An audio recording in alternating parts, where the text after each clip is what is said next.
Hello, this is Richard from Tyne Valley Aquatics and Pond Guru Landscaping, and this is the latest pond that we've done. It's a koi pond in Durham, bottom drain, rendered sides, painted, all of that lot. So I'm going to explain exactly how we built it. It's fairly obvious when I first looked at the job that the small raised pond that was there already could be added to. So I decided to kind of make a similar shape at a lower level than the raised pond. We decided to dig into the ground approximately 2 feet and have it approximately 2 foot 6-ish above the ground, and run the top pond into the bottom pond. Obviously we needed to dig a hole, so we dug the hole by hand, which took forever because the access was only a wheelbarrow wide around the side of the house, so we couldn't get a digger in to dig it, unfortunately.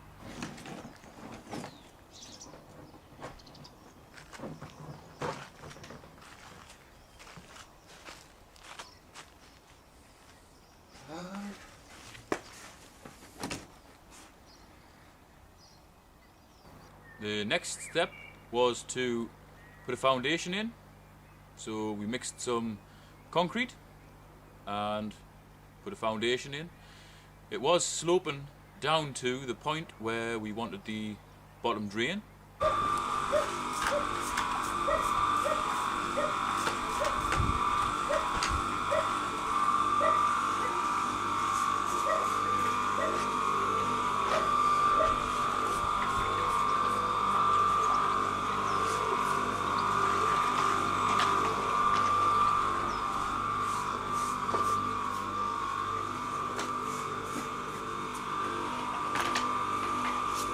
Once the foundation was in and hardened off, we built a blockwork wall up on the inside of the pond.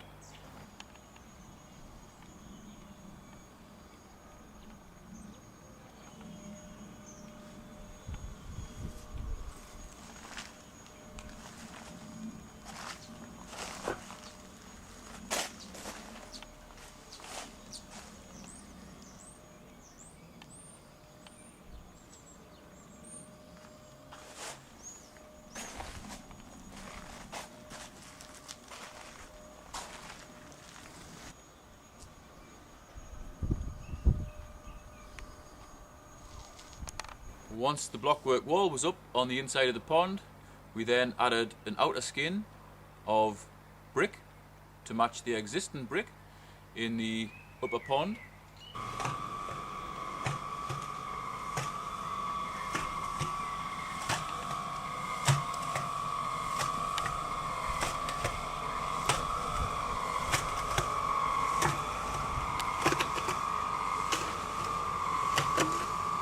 Lastly, we finished that off with a soldier course of bricks, i.e. bricks, instead of lying flat, they lie on their side along the top.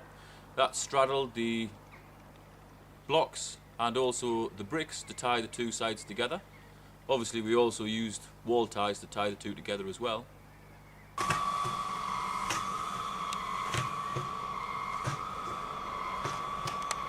The next step was to render the inside of the pond, and for the render, the first coat of render, we used sand and cement mix, lots of plasticizer, lots of PVA, get it to stick, put that on.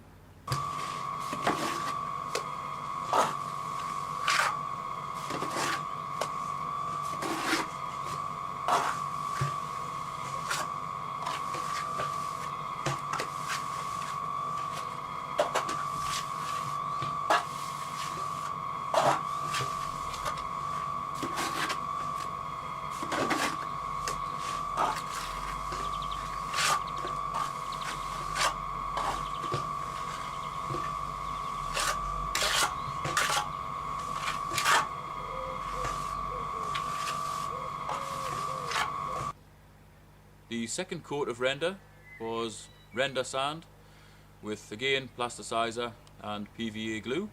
We painted the first coat of render with a PVA mix first to help the second coat to stick. After the render had hardened, we then painted it with 2 coats of black pond paint from a company called Ask Coatings. based in Dorset.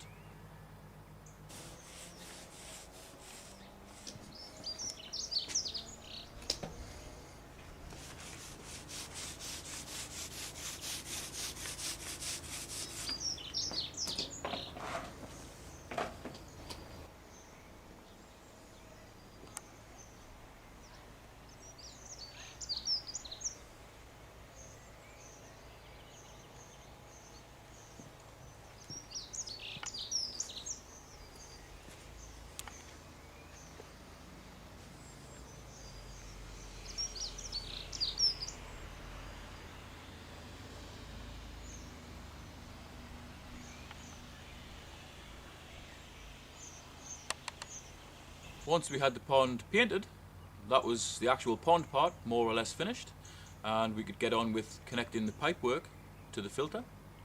We used a 4-inch bottom drain, and that led the water from the bottom of the pond into a pipe, which then fed into a Nexus 210 filter.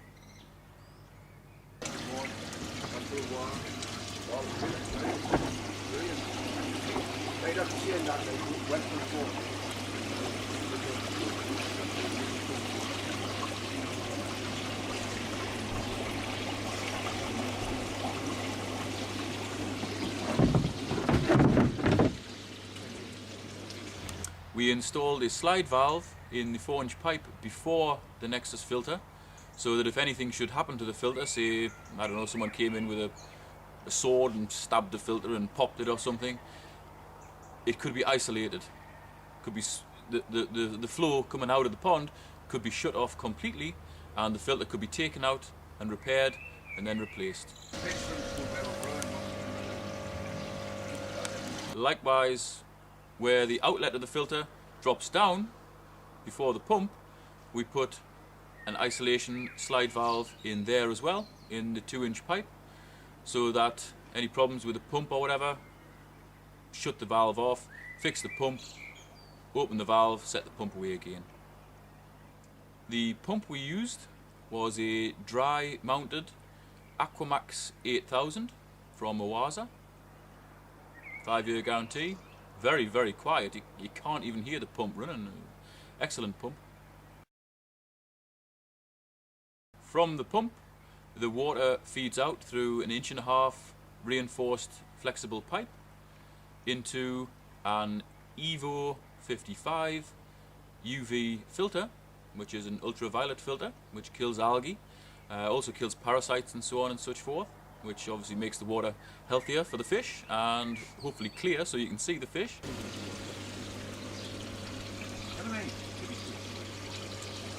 This particular UV filter actually has a not a touch screen, but a touch sensitive button on the front, so when you put a bulb in, you can press the button and that resets the timer. As soon as the bulb's useful life has passed, the light starts to flash and you know it's time to change the bulb. Also, the blue indicator light shows you that the bulb is actually working. When that light goes out, that means there's a problem with the bulb. When it flashes erratically, it also means there's a problem with the bulb. Investigate. So it's quite a good UV, reasonably cheap as well, considering it's from the company that also manufactured the Nexus filter. And Nexus are renowned for being very, very expensive filters. The UV I think was 135, 140 quid or something, so quite cheap for what they are. Very well, nicely moulded unit as well. It looks very nice next to the Nexus. On the outlet of the UV, we again took the water out through an 1.5-inch reinforced flexible pipe. Then we took it into an Owaza splitter, which has controllable valves on. Very, very good unit. I use them on quite a lot of ponds, especially if I'm putting 2 pressure filters in and I need to put the flow through both filters at the same time. You know, I put them in tandem instead of in series.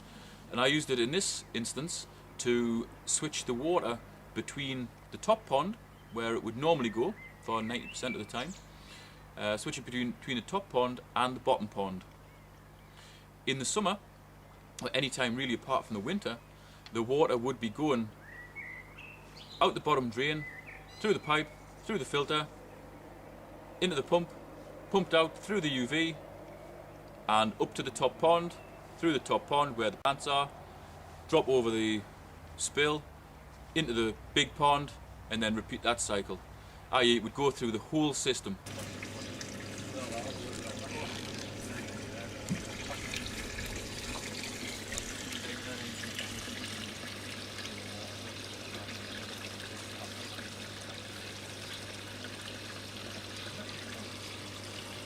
In the winter, when it's exceptionally cold, by having that splitter in there, the flow could be shut off to the top pond and directed into the bottom pond. The outlet that goes into the bottom pond comes in on the same side as the bottom drain, so that the water will just shoot straight down into the bottom drain and circulate a very small area of water, and therefore it won't disturb the main body of water in the big pond.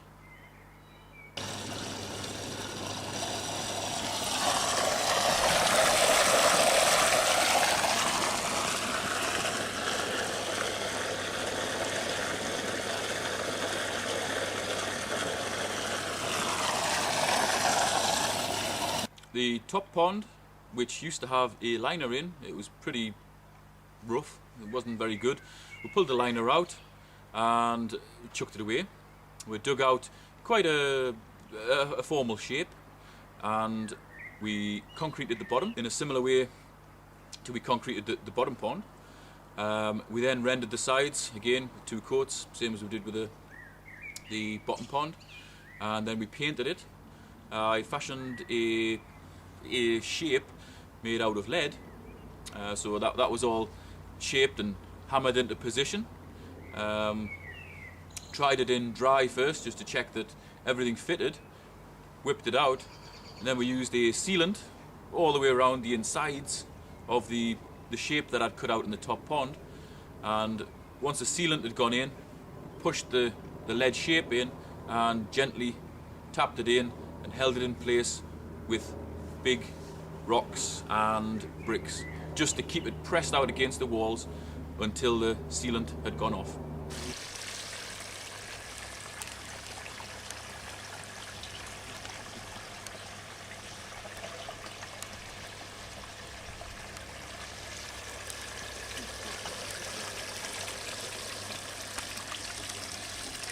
Once the sealant, which was sticking the lead shape to the top pond, had gone off, we left it 2 or 3 days I think, we put water in the ponds, set it away, and then because that shape that we made was lead, we could alter it to get the water to flow over perfectly, which it pretty much does.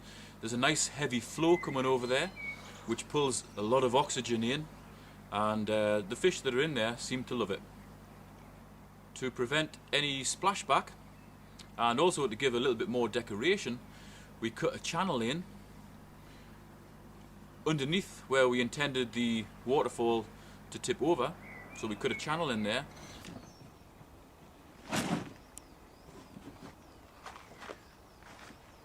And we cut some lead and set it into the wall. That meant that when the wind blew very hard against the fallen water, it would hit the wall and just run straight back into the pond.